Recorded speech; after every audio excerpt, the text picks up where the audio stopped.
Nos encontramos enlazados con José Carlos Valer, PhD en Economía y Recursos Naturales y Magíster en Negocios de la Universidad Oxford. Muy bien, gracias por invitarme. José Carlos, cuéntanos un poco, durante estos últimos días hemos tenido la reapertura del estrecho de Hormuz, que marcará el inicio de un periodo prolongado de precios bajos del petróleo, ¿crees tú, o solo una corrección temporal del mercado? ¿Cómo ves dónde te hallas en esos dos escenarios? Creo que un Hormuz reabierto como que te baja la fiebre, pero no te va a curar la enfermedad, ¿no? Yo lo miraría en 3 niveles: un tema de precio, un tema de inventarios y un tema de riesgo geopolítico, ¿no? En precios sí hay una corrección, como la que hemos visto. Justo ahorita está en niveles de 76 y el Brent está en 79 en estos momentos. Entonces, cuando reabre Hormuz, baja la prima del pánico, si quieren, ¿no? Y el mercado descuenta un mayor flujo de petróleo, incluyendo eventualmente petróleo iraní. Pero yo no asumiría un ciclo largo de petróleo barato, ¿no? El petróleo necesita una zona de equilibrio. Demasiado alto, mayor de $90, destruye, ¿no? Destruye demanda. Demasiado bajo, o sea, menor a $60, destruye inversión. Para Perú esa zona importa porque no somos un gran exportador, obviamente, ¿no? Petrolero. Somos una economía más bien minera que necesita energía competitiva, ¿no? Entonces, el dato clave es que por Hormuz, como sabemos, pasa una quinta parte del petróleo y el gas mundial.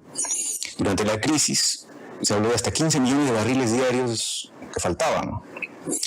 Para compensar, el mundo ha usado inventarios estratégicos, han liberado cerca de 400 millones de barriles. Estados Unidos, Japón, todos pusieron un poco, ¿no? Esto funcionó como un extintor. Apagó el incendio, pero hay que recargar el extintor. Entonces, cuando los países repongan reservas, eso sí puede sostener la demanda en el mediano plazo de petróleo, ¿no? Para Perú y para su minería, el petróleo sabemos que no es solamente gasolina, ¿no? Es decir, para los camiones, el tema de fletes marítimos, la energía, el transporte de los insumos, etc. Entonces, el petróleo baja, mejora el margen de muchas operaciones en Perú, en mineras, pero si el mercado percibe que Irán puede volver a cerrar Hormuz, la prima de riesgo no desaparece, ¿no? Y aquí me parece útil la idea revisemos un poco la historia geopolítica, ¿no? Para saber si esto va a ser temporal. Entonces, estos puntos estrechos, estos choke points marítimos, los barcos pueden cerrarte la ruta, pero no necesariamente te reabren la ruta, ¿no? Quienes están en las costas tienen mucho más poder sobre el tránsito, y esto aplica a Hormuz, ¿no? Este acuerdo que ha habido, que se va a firmar el viernes, puede bajar el precio financiero del petróleo hoy, pero mientras Irán conserve la capacidad operativa sobre el estrecho, ¿no? Mientras tenga minas, rutas de navegación, riesgo de las tripulaciones, esta normalización puede ser temporal o parcial. Entonces, no basta que anuncien que Hormuz se reabre, el mercado necesita comprobar que los barcos pueden pasar de forma segura, coordinada y sostenida, ¿no? Y si tú ves la historia, Rusia, Irán y China no van a dejar de presionar los puntos vulnerables del sistema global. Uno de ellos es Hormuz. No necesariamente porque actúen siempre coordinados, sino porque su geografía y sus incentivos de estos países los empujan a usar estas palancas continentales, ¿no? Que son el territorio, los recursos naturales, los puertos, las rutas terrestres, ¿no? Entonces, en cambio, Estados Unidos, Europa, Japón y sus aliados dependen más de un orden marítimo abierto, ¿no? Que haya comercio, que haya seguros, que haya libertad de navegación, que las reglas contractuales se respeten y que las cadenas globales funcionen, ¿no? Entonces, el mercado puede bajar la prima del pánico, que es lo que estamos viendo, pero no está eliminando la prima geopolítica, si quiere. Muy interesante lo que nos señalas, que a esto podríamos quizás añadir, y tú nos podrías contar algo más sobre ello, el impacto que ha causado en las economías petroleras para que estos países busquen alguna forma de diversificar también su dependencia de los hidrocarburos. Es un aspecto muy interesante, José Carlos, porque necesariamente estamos siempre en un tránsito permanente energético que nos lleva también al uso de las energías limpias, nuevas infraestructuras, innovaciones. ¿Cómo ves tú este aspecto? Es decir, ya la apuesta por algunas alternativas, pues, por lo menos en estos 3 meses de la crisis que se ha originado en el estrecho de Hormuz, ha impactado muy, muy fuertemente a las economías petroleras. Sí, hay que pensar que el Golfo no invierte solo en prepararse para un mundo... O sea, esta crisis que hemos visto no va a hacer que el mundo se prepare solamente para un mundo sin petróleo, ¿no? Sino invierte para sobrevivir en un mundo donde el petróleo siga siendo necesario, pero va a ser más vulnerable.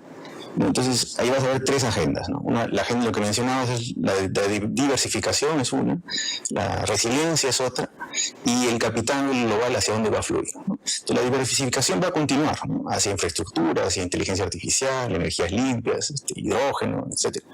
Pero la crisis te ha mostrado que la seguridad energética sigue siendo central, ¿no? Entonces, por eso vamos a ver más inversión en almacenamiento. Perú no tiene eso, por ejemplo. Perú se fía del Fondo de Estabilización de los Combustibles nada más. De rutas alternativas, defensa, gasto militar, ¿no? Logística, activos fuera de la región. O sea, un indicador que uno puede revisar es el tema de los seguros, ¿no? Durante el conflicto, algunas primas de la violencia política, así se llaman, llegaron hasta multiplicarse por 40 veces, ¿no? Los seguros marítimos de guerra para cruzar Hormuz llegaron a costar hasta 10, 20 veces más. Entonces, aunque haya paz, las aseguradoras no van a olvidar así rápido, de inmediato, el riesgo, ¿eh?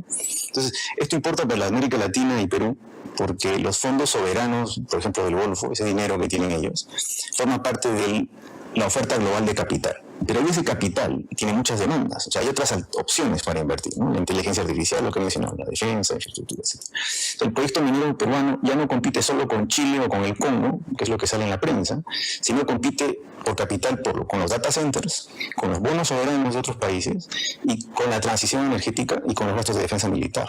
Entonces, la diversificación del petróleo va a ser verde, va a ser tecnológica, va a ser defensiva también en términos militares.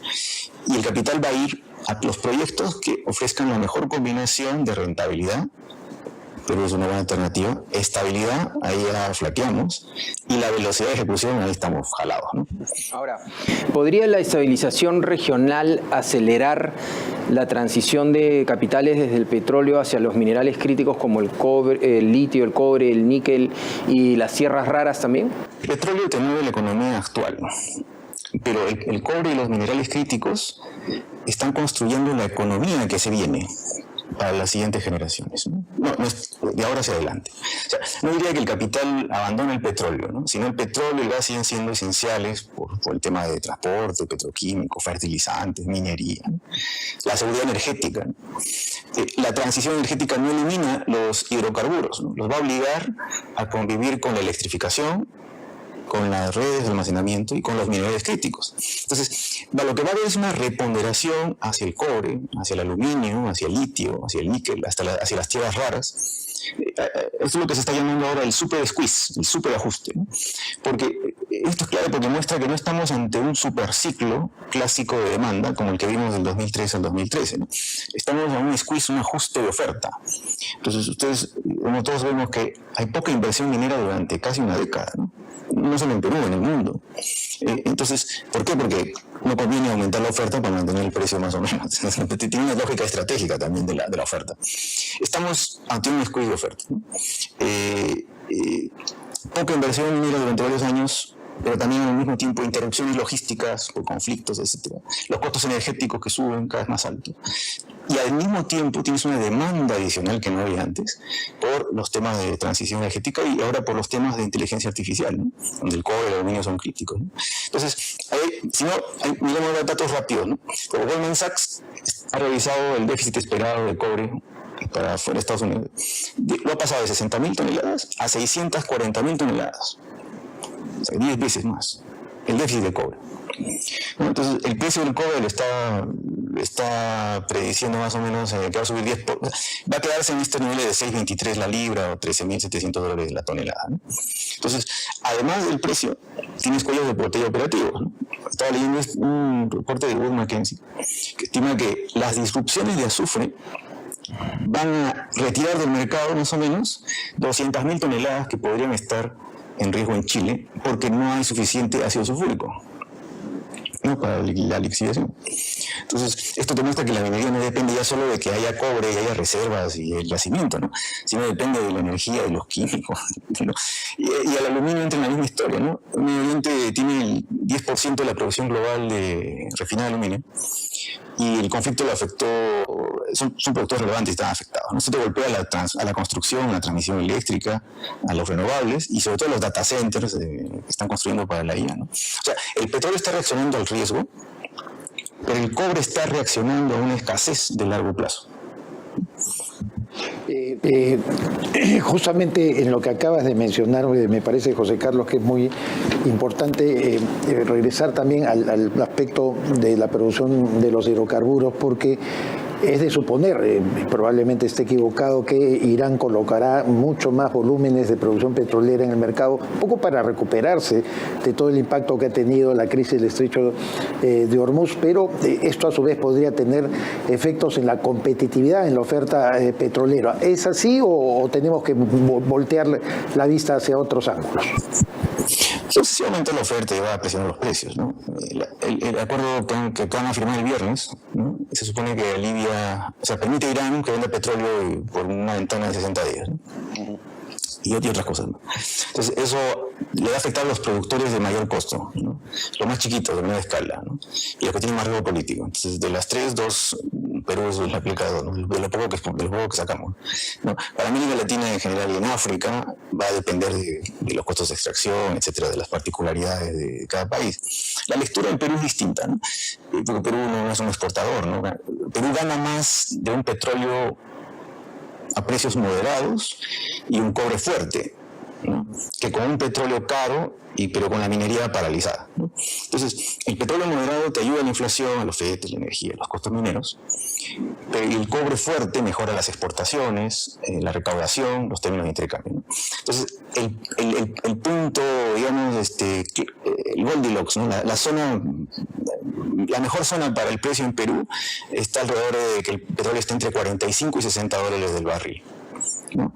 En Estados Unidos no, en Estados Unidos es más alto, ¿no? La zona está entre los 60 y los 90 dólares el barril, o sea, precios más altos, ¿no? Y tiene sentido, obviamente, porque el impacto en la inflación en Estados Unidos de la subida de un precio encima de 100 es casi un punto porcentual de inflación. En Perú puede ser 1,5% de inflación extra, ¿no? Entonces, y el Fondo de Estabilización de los Combustibles en Perú te puede ayudar a aguantar un shock inicial, pero cuando los subsidios del gobierno se acaban, el fondo se acaba, los precios sin fondo de estabilización pueden subirte 40% más, ¿no? Y eso te afecta directamente a la canasta básica y a los costos de la cadena logística, ¿no? Entonces hay que incluir el gas también. El gas natural, como activo estratégico, te puede dar respaldo a la transición energética, ¿no? Sostener la industria, etcétera. La discusión no debe ser si es el petróleo versus los renovables, por ejemplo, sino que Perú se orientara a una matriz energética confiable, ¿no? Pero que sea competitiva, ¿no? Que sea financieramente sostenible, ¿no? Entonces, Petroperú, Talara entran en esta conversación por un tema de seguridad energética, ¿no? Un país minero necesita un abastecimiento confiable de combustible, ¿no? Pero esa seguridad debe ser financieramente viable, ¿no? Lo contrario se convierte en un riesgo fiscal. Y eso exigiría una revisión urgente de los objetivos de Petroperú y de Perú-Petro, ¿no? Y también una revisión de reestructurar el Fondo de Estabilización de los Combustibles, ¿no? O sea, para Perú el escenario es ganador en energía confiable, con petróleo moderado, con gas competitivo, pero acompañado de un cobre fuerte, ¿no? De acuerdo. Muy bien, José Carlos Valer, muchas gracias por estar con nosotros, PhD en Economía y Recursos Naturales y Magíster de Negocios en la Universidad de Oxford. Muchas gracias por esta entrevista virtual.